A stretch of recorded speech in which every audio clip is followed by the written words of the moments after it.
The start of another day. I was late for school again. Not that anyone would notice. I'm always late. Sometimes I wonder why I even bother showing up. Maybe it's because home feels heavier than school. My parents fight. A lot. When I'm home, the walls feel like they're closing in. Every argument, another crack I can't mend. But there's another reason I go to school. Her. Sira. She's everything I'm not. Lively, popular, and beautiful. She's the kind of girl you'd find in a movie. Effortlessly stunning. Her laughter lighting up entire hallways. Me? I'm just the guy no one remembers. But even if I'm invisible to her, just seeing her makes everything feel a little less empty. The art room, I found peace here. In my sketchbook, I could create worlds I couldn't live in. It was just another day when she walked in. Sira. She caught me off guard, her presence filling the room like a sudden burst of color. "Wow," she said, her eyes on my sketch. "Did you draw this?" I froze. Words didn't come easily to me, especially not around her. I nodded. "This is incredible," she said, her voice laced with genuine admiration. For the first time in forever, I felt seen. From that day on, we started talking. She'd stop by the art room during breaks, asking about my sketches, sharing stories about her life. For the first time, my days had meaning beyond the routine. I am a good football player, and football was my escape. I wasn't the best, but I loved the game. That was until Marco happened. He was the captain, the school's golden boy. Everyone adored him, everyone but me. Marco hated me. Maybe it was because I didn't worship him like everyone else. Or maybe it was because I reminded him that not everyone thought he was perfect. Whatever the reason, he made it his mission to make my life hell. One day, after I missed a shot during practice, he pulled me aside. "You're done," he said, smirking as he ripped the jersey off my back. "This team doesn't need losers like you." It hurt. But I swallowed the pain because I still had Sira. She was the light in my otherwise dark world. There was a dance party and everything changed. When Sira asked me to the dance, I couldn't believe it. Missed her out of everyone. She chose me. I spent hours getting ready, imagining what it'd be like to finally stand beside her, to feel like I belonged. I even bought her a bouquet, nothing fancy, but it was all I could afford. I got there early, waiting by the entrance, rehearsing what I'd say when I saw her, but she never came. Minutes turned into hours, and my excitement turned to confusion, then to dread. Something wasn't right. I heard her laugh.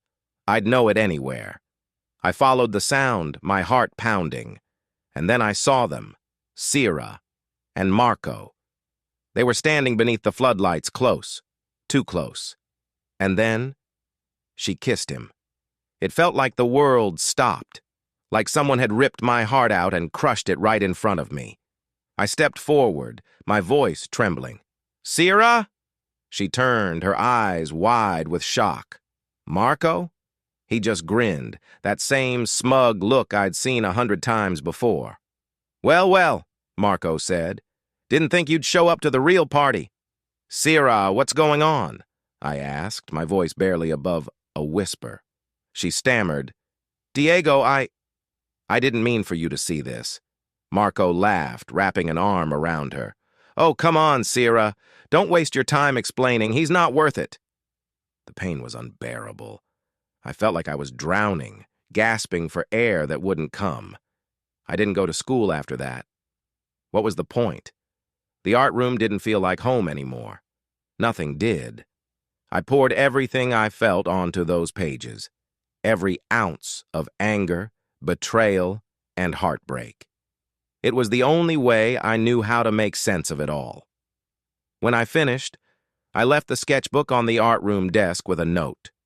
Some stories don't have happy endings. Some just end.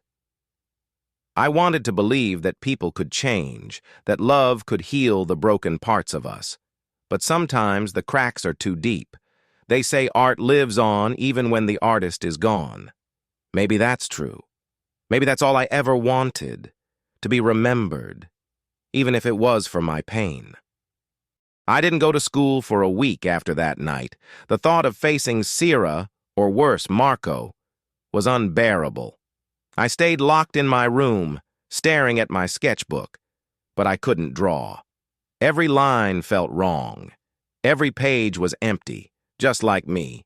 But something inside me snapped that Monday morning. Maybe it was pride. Maybe I was just tired of running. Either way, I got up, dressed, and left. For once, I was even on time. I was walking in the school with my head low when Sira spots me across the hallway, her face lighting up. I saw her before she saw me. Sira. She looked happy to see me. "Diego," she called, rushing over. Her voice was soft, almost pleading. "I'm so sorry," she said. "It wasn't what it looked like. Marco kissed me, not the other way around.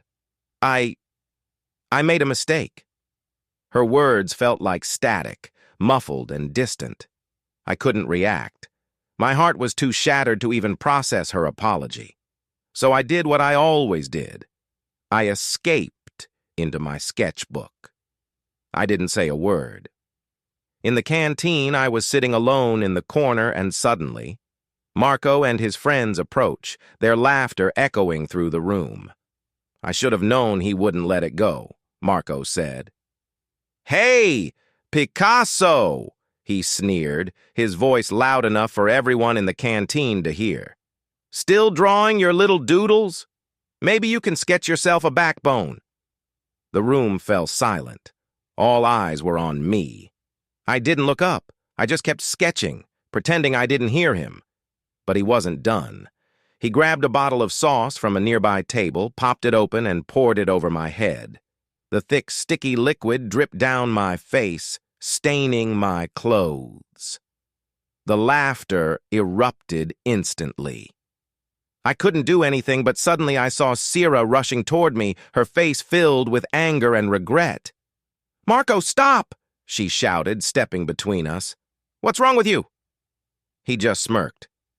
"Oh, come on, Sira. Don't act like you care about him. We both know you don't." And then, as if to prove his point, he grabbed her and kissed her, right there in front of everyone. My heart shattered all over again. The laughter faded, replaced by whispers and gasps. But I didn't stay to hear them. I couldn't. I ran to the locker room, tears streaming down my face. I slammed the door shut and collapses onto the floor. I couldn't breathe. It felt like the walls were caving in, like the weight of everything was crushing me. I sat there, knees to my chest, crying like a child. I hated myself for being so weak, for letting them break me over and over again.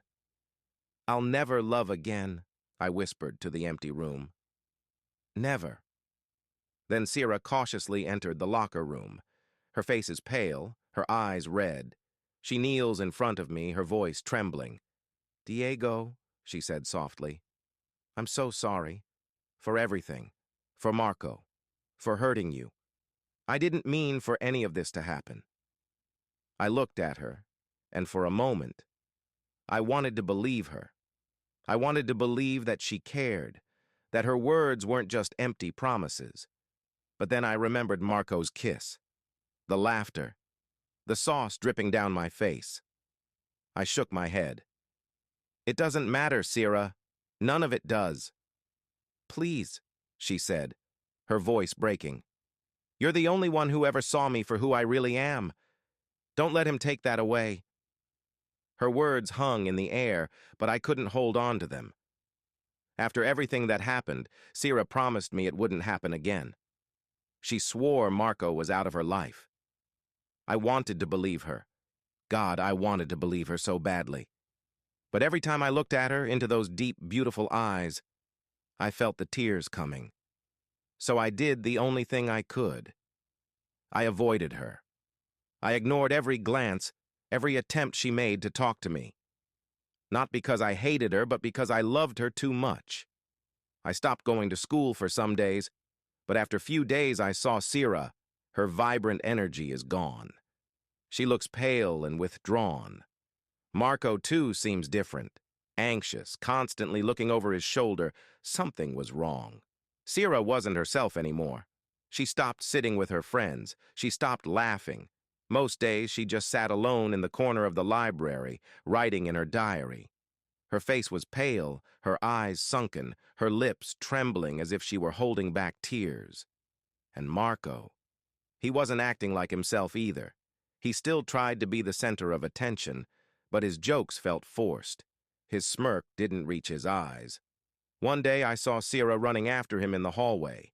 She was begging him for something, her voice breaking as she called his name, but Marco ignored her. He didn't even look back. A few days later, the news broke. Sira was found by the riverbank, dead.